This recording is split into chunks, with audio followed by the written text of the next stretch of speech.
يا صباح الخير، يا صباح الورد لأحلى متابعين من رياض الروح، رياض الخير والبركة. أهلا وسهلا فيكم بقناتي، قناة فيروزة خانم. اليوم يوم الجمعة، الله يجعلها جمعة خير وبركة وراحة بال للجميع.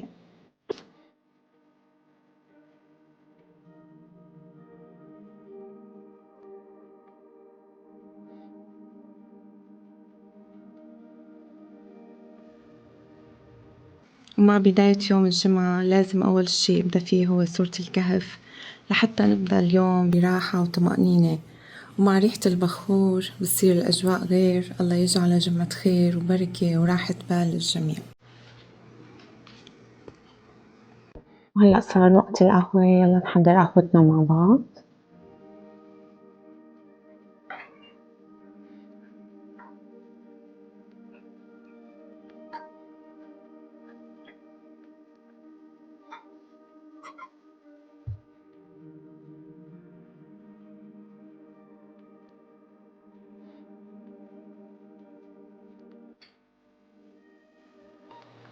وهلأ بعد هدوء الصباح فنجان القهوة صار لازم نبدأ بتحضير الفطور. واليوم بما إنه يوم الجمعة فحابة أعمل ممنية على الفطور، أكلة بسيطة ولذيذة مناسبة لهالأجواء الشتوية الحلوة والمرتبطة بالدفء.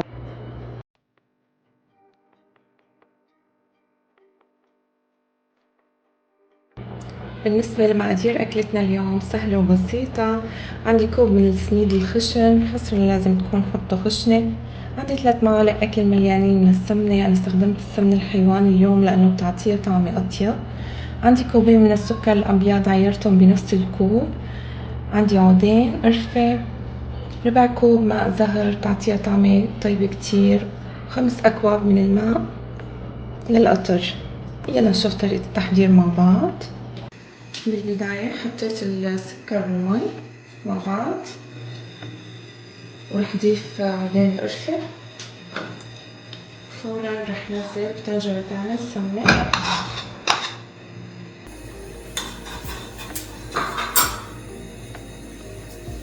رح نزل السميد،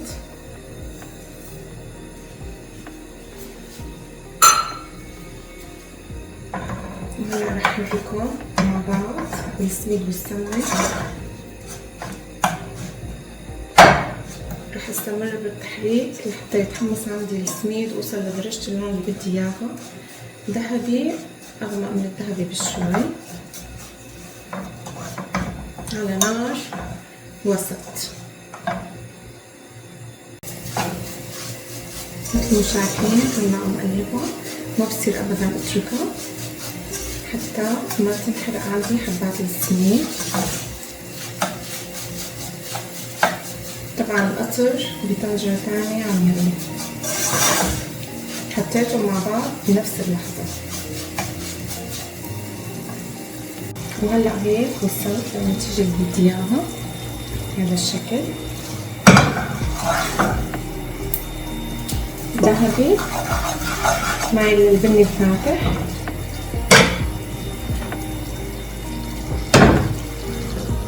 هلا رح نزل السميد شوي شوي على القطر، نكون حذرين شوي.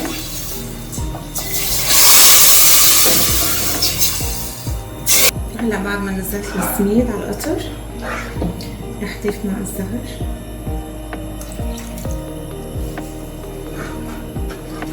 اتركه يغلي.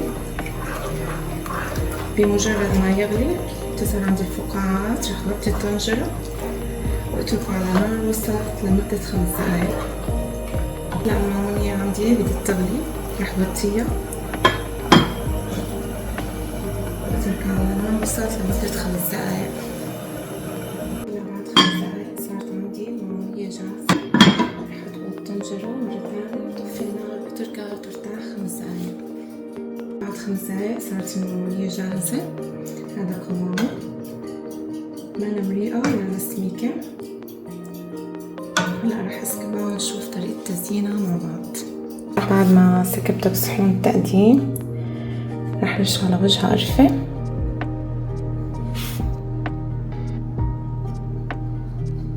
تعطيها نكهة كتير طيبة.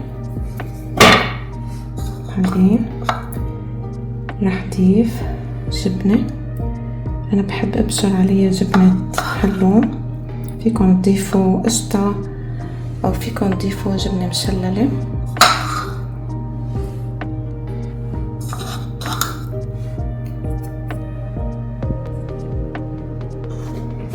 بعدين رح رش عليها فستق حلبي،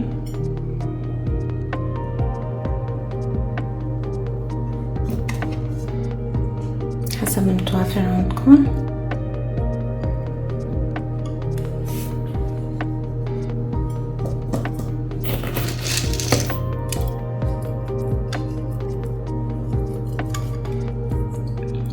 هيك صارت المعمولية جاهزة على الفطور. هيك صار فطورنا جاهز.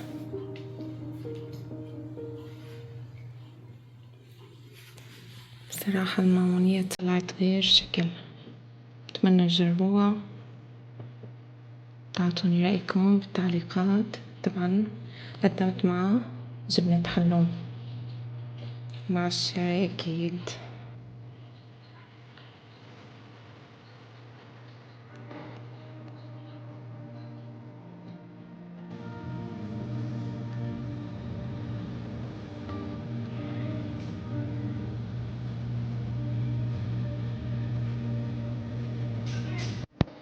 واليوم اخترنا وادي حنيفة لطلعتنا اللي يعتبر من أجمل معالم الرياض الطبيعية بشجره وميته وهواء نقي.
وهلأ مع ختام الفلوج لهذا اليوم حاسة إنه اليوم اكتمل بلحظاته وتفاصيله الحلوة اللي قضيناها مع العيلة بأجواء الطبيعة والصحراء.